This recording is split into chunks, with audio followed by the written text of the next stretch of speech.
વિદ્યાર્થી મિત્રો, આપણે પહેલું ચેપ્ટર શરૂ કર્યું હતું વાસ્તવિક સંખ્યાઓ, અને એ ચેપ્ટરમાં લસા અને ગુસા શોધવાની રીત શીખવાડી હતી. હવે આપણે જે જઈ રહ્યા છીએ એ શરૂઆત કરીએ છીએ, અને એ છે યુક્લિડનું ભાગાકારનું પૂર્વ પ્રમેય. યુક્લિડ નામ છે.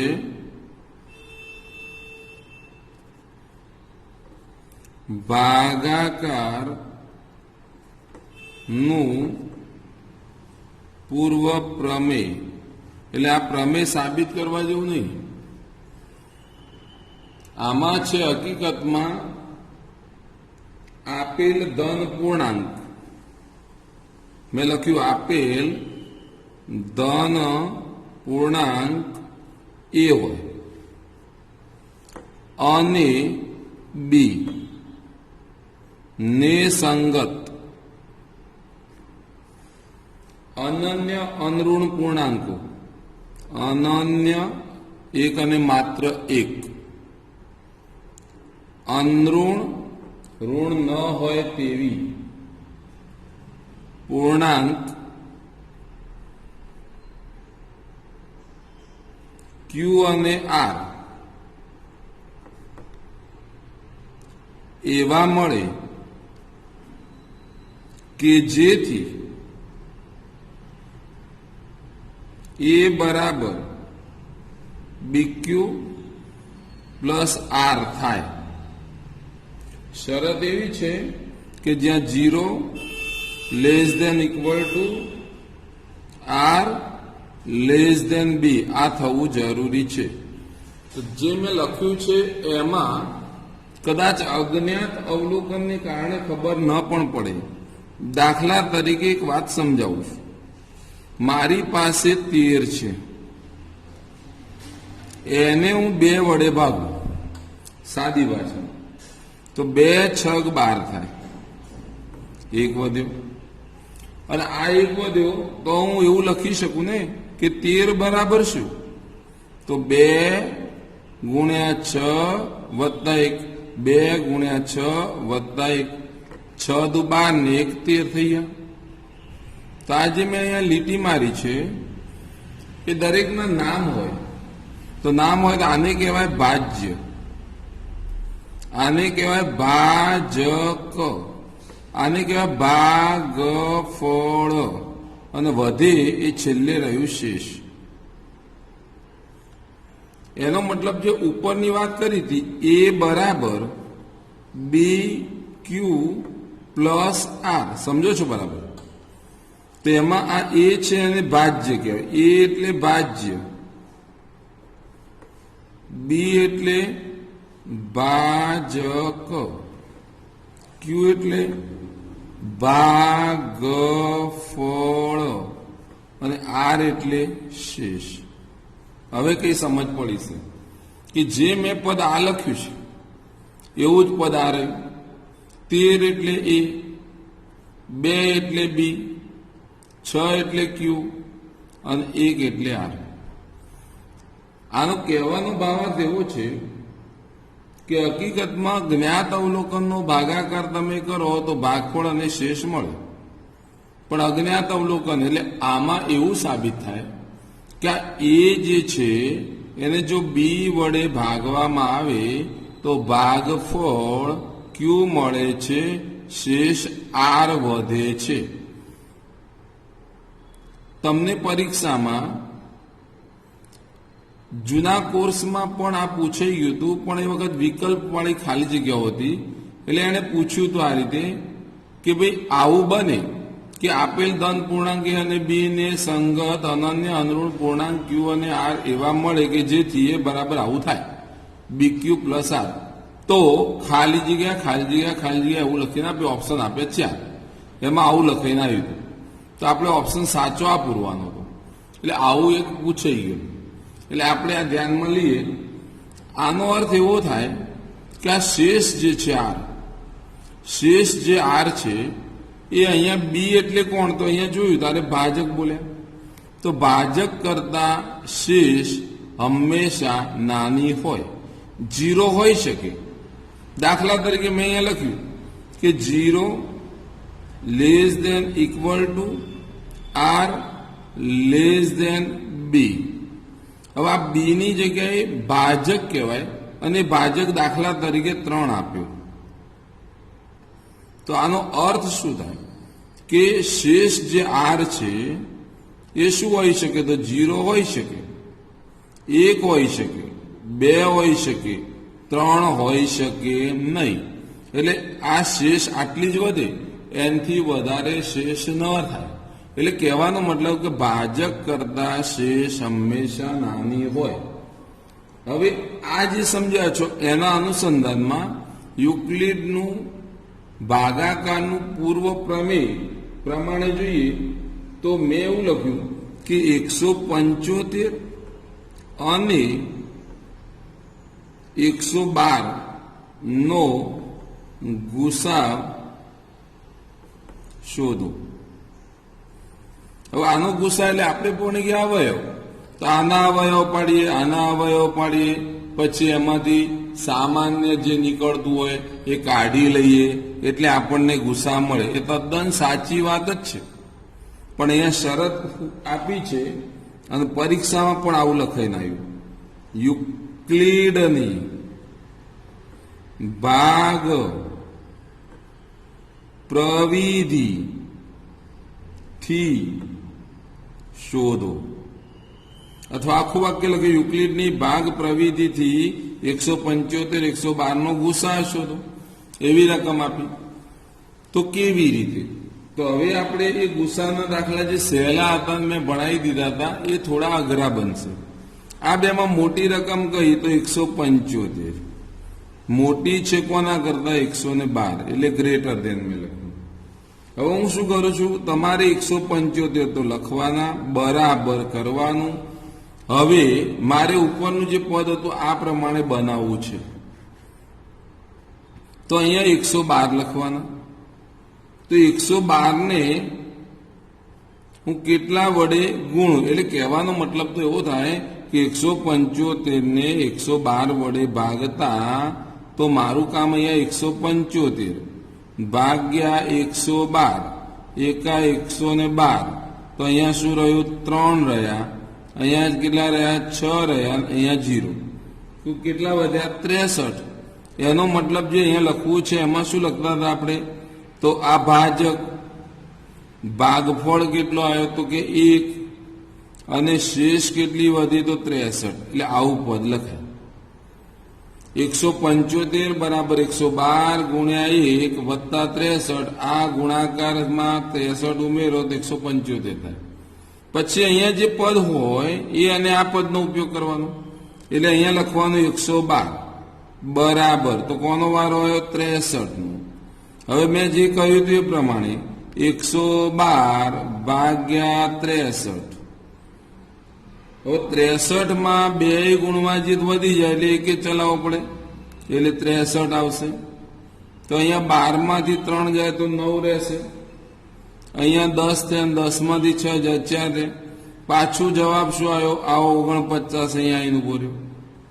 પાછું 63 લખવાના બરાબર 49 ગુણ્યા 1 વત્તા કેટલા?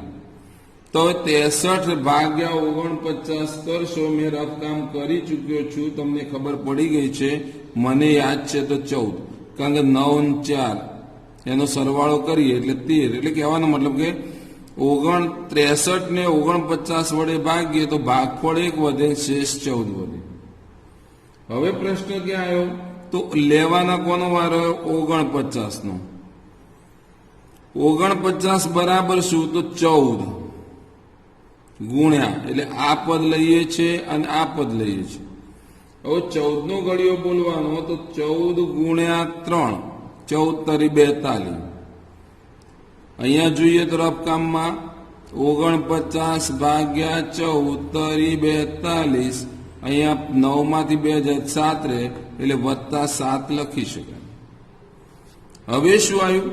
તો અહીંયા 14 જે હતા એ લખ્યા બરાબર અહીંયા 7 નો ઘડિયો બોલો તો 7 દુ 14 આનો ગુણાકાર 14 થાય તો હવે કેટલી શેષ વધી? 0. એટલે અહીંયા આવો ત્યારે શું થાય કે આ જ્યારે 0 આવી જાય ત્યારે ઉપરનું પદ આ વિચારો તો એ ચાલે, અહીંયા લખ્યું છે ખરું કર્યું. અથવા એ વખતે જે ભાજક હોય અહીંયા જોવાનું. તો અહીંયા 14 લાવવા માટે આ ભાજક કેટલું? તો ભાજક 7 છે, જે ગુસા છે. એટલે માં લખવું પડે કે ગુસા 175 112 બરાબર 7. એટલે ગુસા કેટલો આવ્યો? 7. ફરીથી બોલું છું, આ રીતે ગણતા ગણતા આપણે જઈએ અને છેલ્લે જે અહીંયા રકમ આવે એ અથવા અહીંયા આવે તે. મોટા ભાગે તો અહીંયા આવે એટલે ખબર પડી જાય, પણ સાચી વાત એ છે કે એ વખતે જે ભાજક હોય એ ભાજક એનો ગુસા છે. આ એક દાખલો મેં ગણાવ્યો. હવે બીજો દાખલો આ પ્રમાણે લઉં છું એટલે ક્લિયર થઈ જાય. નંબર 2, બીજો દાખલો મોટો લઉં છું દાખલો, એટલે થોડી વાર લાગે, અઘરો. તો પાછું શબ્દ કયો વાપરવાનો? યુક્લિડ ની ભાગ પ્રવિધિ થી 4052 અને 12576 નો ગુસા શોધો. મોટી રકમ લીધી થોડી. પહેલું કામ શું કરવાનું જોઈ લો. મોટી રકમ 12576 મોટી છે કોનાથી? 4052 થી. ગ્રેટર એટલે મને ખબર પડે કોને કેટલાય ભાગવા. આનો મતલબ હવે 12576 બરાબર એટલે મારે કેટલાય ભાગવાના? તો 12576 ભાગ્યા 4052. 4052 હોય તો હું પહેલા ટ્રાય કરું. 4 તરી 12 થાય એટલે 3 ગુણું તો 3 દુ 6, 5 તરી 15 નો 5, 1 અહીંયા 1 આવશે અને 4 તરી 12. તો 12156 આયા. તો 12576 માંથી 12156 બાદ કર્યા મેં. અહીંયા 3 ચલાવ્યો તો અહીંયા 0 આવશે, અહીંયા 2 આવશે અને અહીંયા 4 આવે. અહીંયા 0 આવે, 0 420 વધ્યા. એટલે મારે લખવાનું કહ્યું 4052 ગુણ્યા કેટલા કર્યા? 3. બાકી વધ્યા કેટલા? તો 420. આ રફ કામ છે, ધ્યાન રાખજો એટલે ભેગું ના થઈ જાય. તો આવું પદ બન્યું. હવે જો આવું આવડી ગયું હોય તો હું થોડું સરળતાથી આગળ વધું. હવે મારે કોને લેવાનું? તો 4052 બરાબર શું? તો 420 લેવાના ગુણ્યા ખાલી જગ્યા વત્તા ખાલી જગ્યા, એટલે આ ભરવી છે ખાલી જગ્યાઓ. તો 4000 લાવવા માટે આને કેટલાય ગુણ્યા? 10 ગુણ્યા વધી જાય છે, એટલે 90 ગુણ્યા તો 9 ગુણ્યા આપણે ડાયરેક્ટ. તો 9 ગુણ્યા 0 બરાબર 0. 9 દુ 18 નો 8, વિદ્યુતની 1 અને 9 ચોક 36 ને 37. 3780 થાય છે. હવે 3780 4052 માંથી બાદ કરો તો આ 2 આયા. અહીંયા 15 થશે, એટલે 15 માંથી 8 જાય તો 7 રહેશે. અહીંયા આવશે 9 અને 9 માંથી 7 જાય તો 2. અંતે મને મળ્યા કેટલા? 272. ખબર પડતી હશે હવે કેવી રીતના લાવું છું. ટૂંકમાં એવું કહેવાય કે આ રકમને આ રકમ વડે ભાગવામાં આવે તો ભાગફળ આટલું મળે, શેષ આટલી મળે. કોનો વારો આવ્યો? 420 નો વારો આવ્યો. બરાબર કઈ રકમ લેવાની? 272. 272 નું કેટલાય ચલાવું તો એક જ ચાલશે, બે વધી જાય, ભાગાકાર ન થાય તો આ 272 આમાંથી બાદ કરો, 148 આયા. હવે 148 આવી ગયા હોય તો આ બે રકમનો ઉપયોગ કરવાનો છે. 272 બરાબર 148 ગુણ્યા 1 વત્તા, તો 272 માંથી 148 બાદ કરો, 124 આયા. 148 લેવાના છે, 124 મૂકવાના છે, ગુણ્યા 1 વત્તા, તો 148 માંથી 124 બાદ કરો, 24 રહેશે. 124 નો વારો આવ્યો, 24 મૂકવાના છે અને 24 ને હું કેટલાય ગુણું તો 24 પંચા 120 થાય. તો 120 એટલે આવું થાય, પાછું ફરી સમજાવું. 124 ભાગ્યા 124 ભાગ્યા કેટલા 24, 24 ગુણ્યા 5, 120, 4 વધ્યા તો લખાય કેવું 24 આ રહ્યા, 5 આ રહ્યા અને શેષ આ 4 રહી. હવે શું, તો 24 નો વારો આવ્યો તો 24 બરાબર લેવાના 4, 4 છગ 24, 4 છગ 24, આ 24 ભાગ્યા 4, 4 છગ 24, શેષ 0. તો અહીંયા આવશે 0. મેં તમને શું કહ્યું હતું, કાં તો આ પદ ગણો, કાં તો પછી અહીંયા ભાજક કહેવાય, આ ભાજ્ય કહેવાય. આ ભાજક, આ ભાગફળ લખું છું, ભાજ્ય કહેવાય. ભાજક, ભાગફળ, શેષ. જ્યારે શેષ 0 વધે ત્યારે જે ભાજક હોય એ ભાજક ને ગુસાઅ કહે છે. એટલે ગુસાઅ કૌંસમાં કેટલા હતા, 4052, 12576, એનો ગુસા કેટલો આવ્યો 4. આ રીતે લખાય.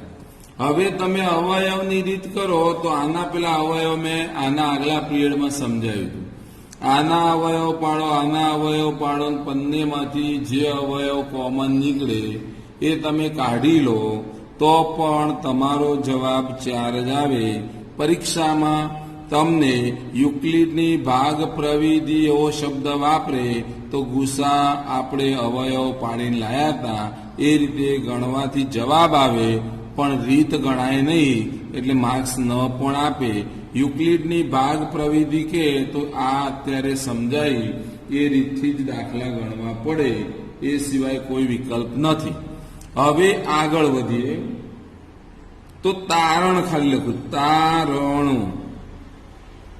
આ યુક્લિડ આવ્યો, જેમ કોરોના આવ્યો ને હેરાન કરે એમ યુક્લિડ આવીને હેરાન કરી ગયો એવું જ લાગે છે હાલ તો. કારણ કે યુક્લિડ આવ્યો ને આ બધું શોધ્યું એટલે ભણવું પડ્યું. એટલે યુક્લિડ ના આવ્યો તો કદાચ આપણે આ ભણવું ના પડે, સીધી સાદી ભાષામાં પતી જાત. પણ આવ્યો છે તો કઈ વાંધો નહીં. આમાં કોરોના આવ્યો, શું કરીએ છીએ આપણે, એની સાથે જીવતા શીખી લઈએ. એમાં આમાં જીવતા શીખી લીધું છે. તો તારણ પહેલું શું, પૂર્ણાંક 2k, પૂર્ણાંક સંખ્યા તમારી પાસે 2k હોય, અથવા બીજી શબ્દ વાપરું છું 2k + 1 સ્વરૂપની હોય.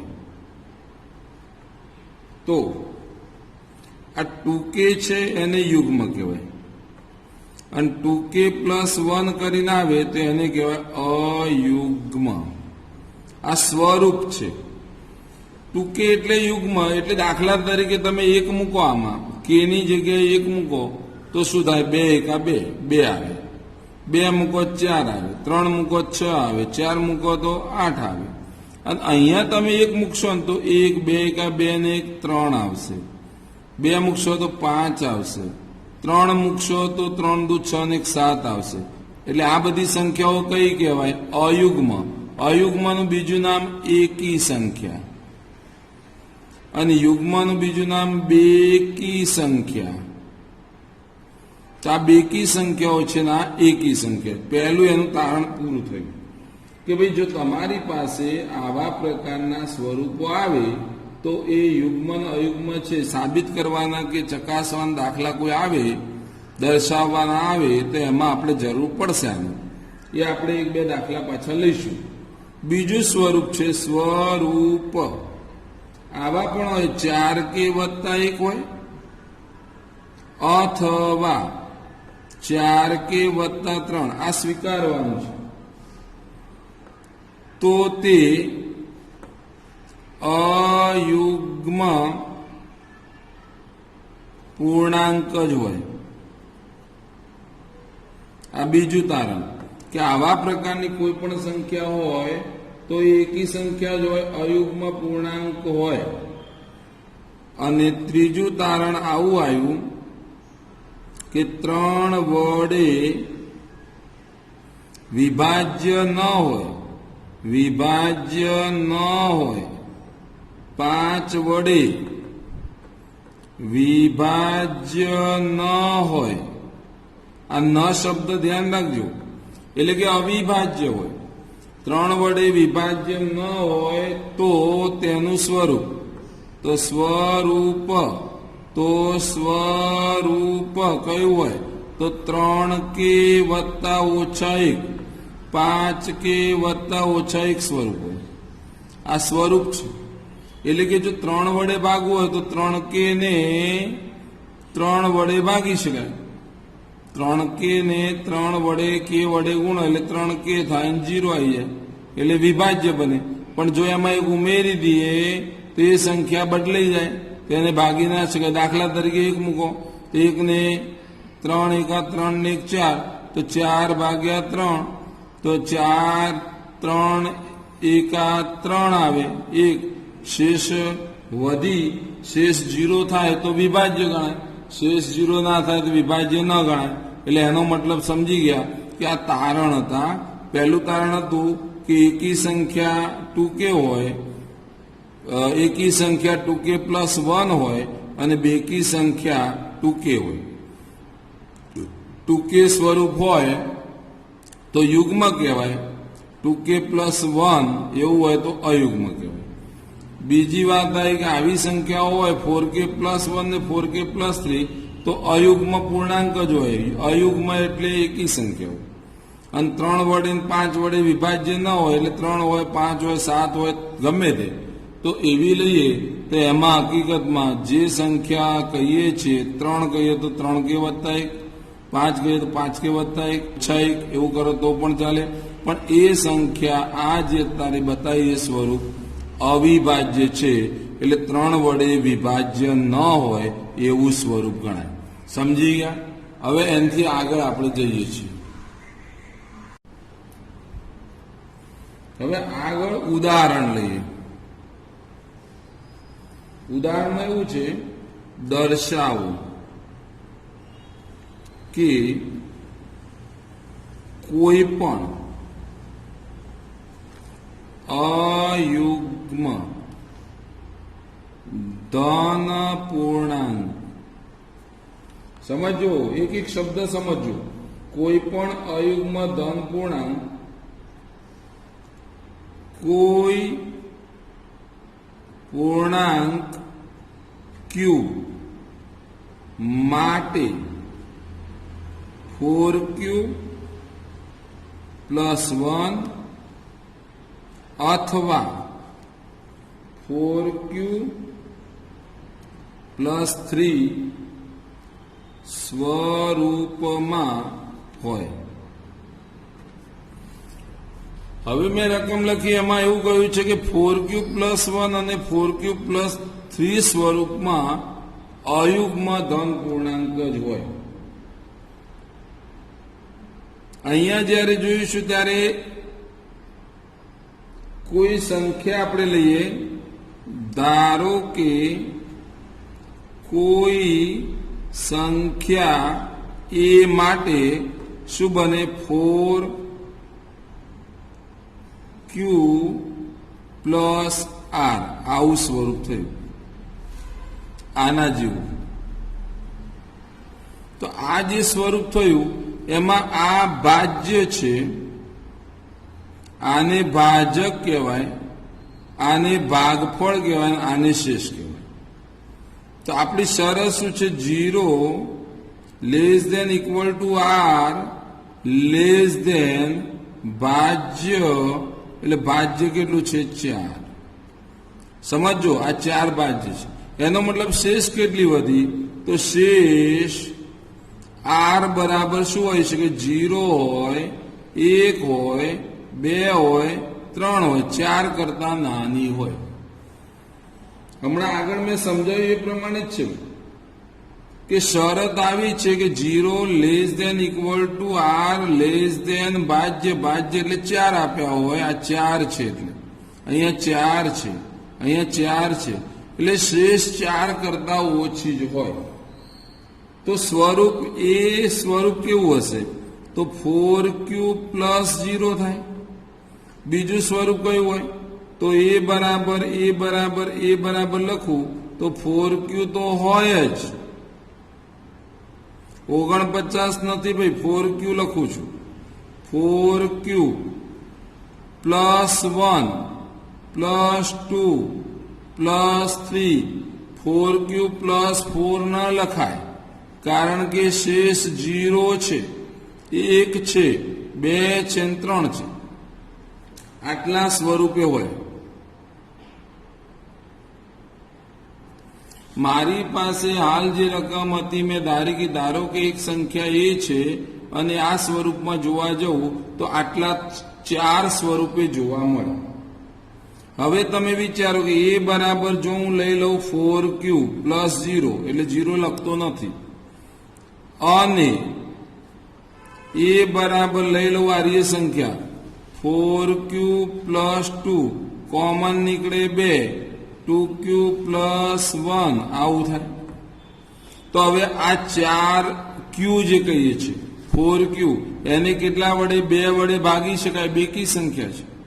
અહીંયા પણ 2 કોમન કાઢેલા, આને પણ 2 વડે ભાગવા હોય તો ભાગી શકાય. એનો મતલબ એવો થયો કે આ 4q અને 4q પ્લસ 2 ને 2 વડે વિભાજ્ય છે, એટલે ભાગી શકાય છે. અને ભાગી શકાય, 2 વડે ભાગી શકાય, એને કહેવાય યુગ્મ સંખ્યા છે. યુગ્મ સંખ્યા છે. કઈ 2 સંખ્યાઓ યુગ્મ છે? 4q અને 4q પ્લસ 2. તો આમાંથી વિચારો, 4q પ્લસ 2 આ રહી, 4q પ્લસ 0 એટલે 4q આ કહેવાય. તો બાકી કઈ રહી? તો એ બરાબર 4q પ્લસ 1 અને બીજી સંખ્યા 4q પ્લસ 3 જે યુગ્મ નથી. કેમ યુગ્મ નથી? કારણ કે આમાંથી કોમન કશું નીકળે નહીં, એટલે 2 વડે આને તો ભાગી દો, આને ન ભાગી શકાય. આ એ જ રીતે આને ન ભાગે, એટલે ન ભાગી શકાય, એટલે આ યુગ્મ નથી. તેથી 4q પ્લસ 1 અને અથવા લખો તો એ ચાલે, અથવા 4q પ્લસ 3 યુગ્મ નથી. એનો મતલબ શું થયું? અયુગ્મ છે. મારે શું લાવવાનું? તો પહેલા જોયું લાગે, કોઈ પૂર્ણાંક q માટે આ સંખ્યાઓ બંને છે આ સ્વરૂપમાં હોય, પણ કેવી હોય? અયુગ્મ. એણે કહ્યું હતું અયુગ્મ ધન પૂર્ણાંક કોઈ પણ તમે વિચારો તો એ આ સ્વરૂપમાં હશે. તો મારા અયુગ્મ ધન પૂર્ણાંક આ 4q પ્લસ 1 4q પ્લસ 3 સ્વરૂપે હશે. જ્યારે અહીંયા વાત કરી હતી આપણે કે 4q અને 4q પ્લસ 2 2 વડે ભાગી શકાય એટલે યુગ્મ છે. મારી પાસે 4 સ્વરૂપ હતા, એ 4 માંથી 2 સ્વરૂપ યુગ્મ આવ્યા અને 2 અયુગ્મ આવ્યા, અને આ પ્રમાણે આપણે આ ચકાસવાનું દર્શાવવાનું થાય. એક બીજો દાખલો લઈએ છીએ અને એ પણ આ રીતે સમજ માટે છે, લસા ગુસાનું છે. મીઠાઈની દુકાન હતી, મીઠાઈની દુકાન ટૂંકમાં લખું છું. આ દુકાનમાં 420 નંગ કાજુ બરફી હતી, જ્યારે 130 નંગ બદામ બરફી છે. એટલે આટલા નંગ છે. હવે સમાન સંખ્યામાં આ બધા નંગ ગોઠવવાના છે, જેને કહેવાય થપ્પી મારતા. થપ્પી મારતા એટલે ખબર પડે છે, એક ઉપર એક એમ ગોઠવવાની છે. થપ્પી મારતા ઓછામાં ઓછી જગ્યા રોકી શકાય તેવી થપ્પી બનાવતા દરેક થપ્પીમાં કેટલા નંગ મૂકવા જોઈએ. જો પ્રેક્ટિકલ વિચારીએ તો એવું આવે કે 420 છે, એમાં હું થપ્પી મારું આવી 10-10 ની, 1 2 3 4 5 6 7 8 9 10, અને આવી થપ્પી મેં મારી દીધી. બાજુમાં બીજી થપ્પી 10 ની મારું, તો એમ કરતા કરતા 42 થપ્પીઓ થાય. 42 થપ્પીઓ મારું એટલે 420 નંગ મળી જાય. અને આવી જ 13 થપ્પી બીજી મારું તો બધી જ 130 નંગ બદામ બરફી ગોઠવી જાય. આવું પ્રેક્ટિકલ મેં વિચાર્યું, અને આ પ્રમાણે વિચાર્યું તો આને ઉકેલ આપણે શોધવો કેટલા નંગ એક થપ્પીમાં હોવા જોઈએ. તો પ્રેક્ટિકલી મનથી વિચારો કે બંનેમાં સરખી સંખ્યાઓ આવતી હોય એવી થપ્પી મારીએ તો જ એ વ્યવસ્થિત ગોઠવાય.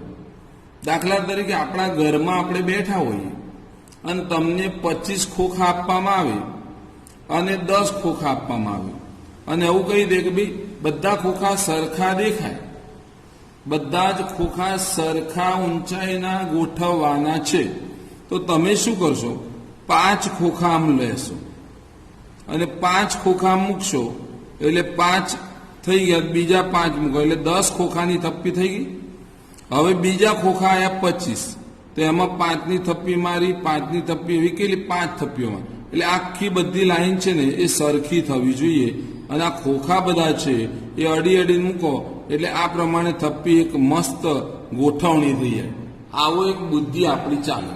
આપણી બુદ્ધિ શું કરી રહી છે કે ખોખા એવા ગોઠવવાના કે જેને કારણે જગ્યાએ ઓછી રોકાય, ખાલી જગ્યા રહેવી ન જોઈએ, અને બધા સરખા ગોઠવાયેલા એકદમ સમતલ સરખા દેખાય. તો એ રીતે ગોઠવવો હોય તો મારું કામ કોમન કયા આવે, તો આપણે જે વિચાર્યું 25 ખોખા ને 10 ખોખા, તો એમાં મેં વિચાર્યું કે 25 જે હતા સમજો અને 10 ખોખા હતા એમાં 5 ગુણ્યા 5 અને 5 ગુણ્યા 2 એટલે આ 5 કોમન હતા. એટલે મેં વિચાર્યું કે 5-5ની થપ્પી મારો તો ગોઠવાઈ જશે.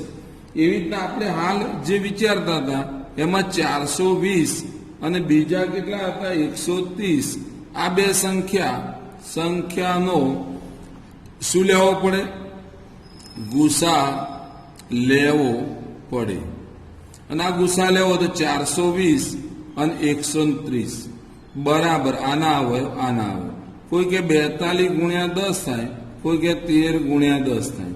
આગળ વધે 7 દુ 14, 14 તરી 42, 5 ગુણ્યા 2 એટલે અવયવ પડે. અહીંયા 13 અવયવ ન પડે, 5 ના પડે, આવું થાય. તો મેં તમને સમજાવ્યું તે પ્રમાણે ગુસા એટલે બંનેમાં કોમન. તો કોમન એટલે પહેલી પાછળથી શરૂઆત કરતા આ બગડો આમાં છે તો આ બગડો આમાં છે, 5 આમાં છે તો 5 આમાં છે, 3 આમાં નથી, આ 13 છે એટલે 3 નથી, હવે 2 નથી, હવે 7 નથી. એટલે ગુસા કોનો 420 અને 130 નો કેટલો આવે છે? 5 ગુણ્યા 2 બરાબર 10. તો આ 10 શું છે? મારો જવાબ છે. એનો મતલબ શું થયો કે દરેક થપ્પીમાં 10 નંગ મૂકવા જોઈએ તો એ બધી થપ્પીઓ છે એ સરખી ઊંચાઈવાળી બને અને ઓછી જગ્યામાં આ બધી જ બરફી ગોઠવાઈ જાય. હવે આટલા સુધી આવ્યા તો સ્વાધ્યાય આપણે લઈ લઈએ. સ્વાધ્યાય 1.1 હવે આવે. 1.2 મેં ચલાવી દીધું, ધ્યાન રાખજો. 1.1 બાકી હતું, મેં તમને રીત સમજાવવાની હતી એટલે બાકી રાખ્યું હતું. હવે એનો પહેલો દાખલો આપણે ખાલી લઈએ. 135 અને 225 યુક્લિડની ભાગ પ્રવિધિથી ગુસા શોધો. શું કહ્યું હતું પહેલા? મોટી સંખ્યા કઈ પસંદ કરો? તો મોટી સંખ્યા 225 ગ્રેટર ધેન 135. એટલે મને હવે ખબર પડી ગઈ કે 225 ને 135 ભાગવાના છે. તો 225 બરાબર 135 ભાગશો તો એકે ચાલશે. 135 એકા 135 અને 135 એમાંથી બાદ કરવાના 225 માંથી. હવે સમજણ પડવા માંડી છે તો 90 બચે. હવે કોને લેવાના? 135 ને લેવાના, અહીંયા રાખવાના 90 ગુણ્યા 1, 90 એકા 90. 135 માંથી 90 બાદ કરો તો તમને 45 મળશે. અહીંયા 90 છે, કોને રાખવાના? 45 ને. 45 ગુણ્યા 2 કરીએ તો મને જવાબ મળે 45 દુ 90. 90 માંથી 90 બાદ થાય તો 0 મળે. તો અહીંયા મને શું મળ્યું? ભાગફળ 2 અને ભાજક કેટલો મળ્યો? 45. તો જે ભાજક છે એ શું કહેવાય? ગુસા. તો ગુસા મેં બે રીતે સમજાયું.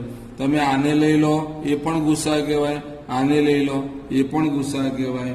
એટલે ગુસા શું લખીશ? 135, બીજા કેટલા? 225 અને એનો ગુસા મને મળશે 45. તો આ મારો યુક્લિડની ભાગ પ્રવિધિથી ગુસા શોધો એવો દાખલો હતો. બીજો દાખલો એક લઈ લઉં છું. 196 અને મોટી રકમ આવી 38,220. 38,220 ગ્રેટર ધેન 196. આ દાખલો ગણેલો છે મેં એટલે મને યાદ છે. 38,220 બરાબર શું? તો અહીંયા 196. હવે 196 વડે 38,220 ને ભાગશો તો તમને ભાગફળ 195 મળશે. સમજો છો હું બોલું છે?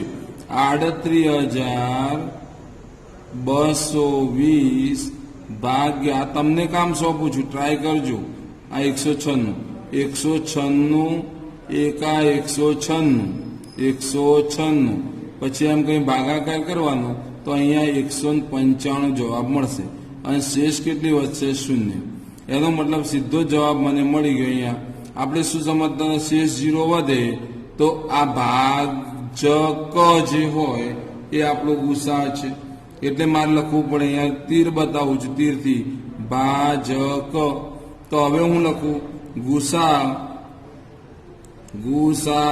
કોણ રકમ? 196, 38,220. આ બેનો ગુસા કેટલો? 196 છે. તો આ પ્રમાણે દાખલા ગણતા આવડે, અને આવા દાખલા ગણતા આવડે તો હોમવર્કમાં આવા આપી શકાય. અને હવે એક દાખલો ખાલી સમજાવી દઉં છું, અને એ દાખલો સમજાવો એટલે આજે આપણે ફક્ત ને ફક્ત બે રીતો જ ભણ્યા છીએ. એક યુક્લિડની ભાગ પ્રવિધિથી ગુસા શોધો, અને બીજી વાત હતી સ્વરૂપ. ચોપડીનો એક દાખલો લઈ લઉં છું સ્વરૂપ આધારિત, અને એ દાખલા નંબર 2 છે. તમારી પાસે ચોપડી હોય તો એમાં આવા દાખલા આપેલા હશે, અને એમાંથી તમે તમારા તર્ક ચલાવજો દાખલા નંબર 2 દર્શાવો કે અયુગ્મ હમણાં ગણ્યો છે ધન પૂર્ણાંક સંખ્યા કોઈ પૂર્ણાંક ક્યુ માટે 6q + 1 અથવા 6q + 3 અથવા 6q + 5 સ્વરૂપની હોય. શરત જુઓ કેટલા આયા? 6 આયા. એટલે ભાજક કેટલો ગણવાનો? 6. તો શેષ કેટલી ડાયરેક્ટ લખું છું 1 2 3 0 1 2 3 4 5 હોય. શરત 0 ≤ શેષ r ભાજક કેટલો છે? 6. સમજો ભાજક 6 કરતા નાની સંખ્યા શેષ હોઈ શકે. એટલે r બરાબર કેટલા હોય? 0 1 2 3 4 5 6 ના હોય, 5 સુધી જ હોય. તો પાછું વાક્યમાં લખવું પડશે. અને વાક્ય કયું હશે? ધારો કે કોઈ ધન પૂર્ણાંક એ બરાબર શું હોય? તો એક તો 6q હોય વત્તા 0 હોય. એ અને એ બરાબર 6q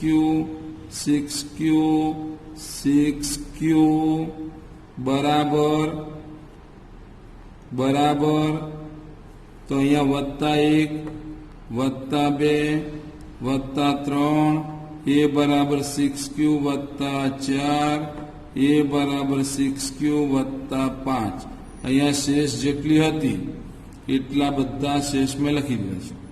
તો આ સ્વરૂપની હોય, સ્વરૂપ હોય.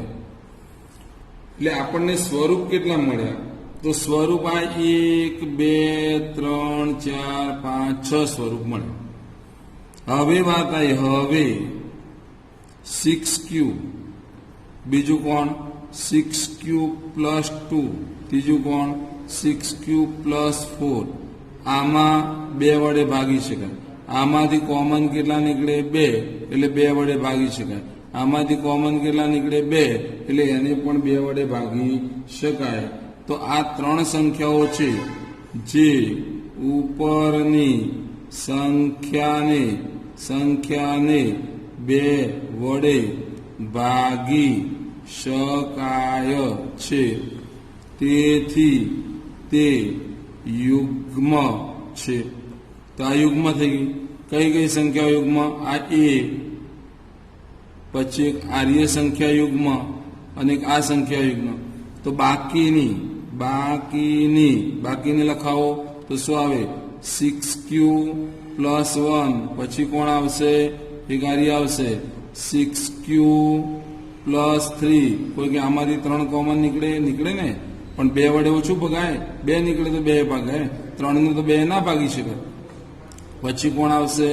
6q + 5 સ્વરૂપ 2 વડે ભાગી શકાય નહીં. એટલે 2 વડે ભાગી શકાય નહીં. તેથી સ્વરૂપ લખી દે. તેથી એટલે આ 3 સંખ્યાઓ તે અયુગ્મ ધન પૂર્ણાંક સ્વરૂપની હોય. મારો પ્રશ્ન અહીંયા આગળ હતો, અયુગ્મ ધન પૂર્ણાંક કઈ હોય? 6q + 1, 6q + 3, 6q + 5. અહીંયા જુઓ, 6q + 1, 6q + 3, 6q + 5 સ્વરૂપ 2 વડે ભાગી શકાય નહીં, એટલે એ યુગ્મ યુગ્મ નથી. આ શબ્દ ધ્યાન રાખજો, યુગ્મ નથી એટલે શું છે? અયુગ્મ છે. અને મારે લાવવું તું અયુગ્મ, એટલે આ પ્રમાણના દાખલા છે કંઈક, એટલે કંઈક પરીક્ષામાં પૂછાય ના પૂછાય એવું હોય છે. આ સાબિત કરવા વાળા જે હોય છે હાલપણાએ, પણ લસા ગુસા અને યુક્લિડની ભાગ પ્રવિધિથી ગુસા શોધો એ પરીક્ષામાં પૂછાય છે. એટલે આટલા સુધી રાખીએ છીએ. હજી સાબિત કરવાના દાખલા આના પછીના પિરિયડમાં થોડાક આવશે.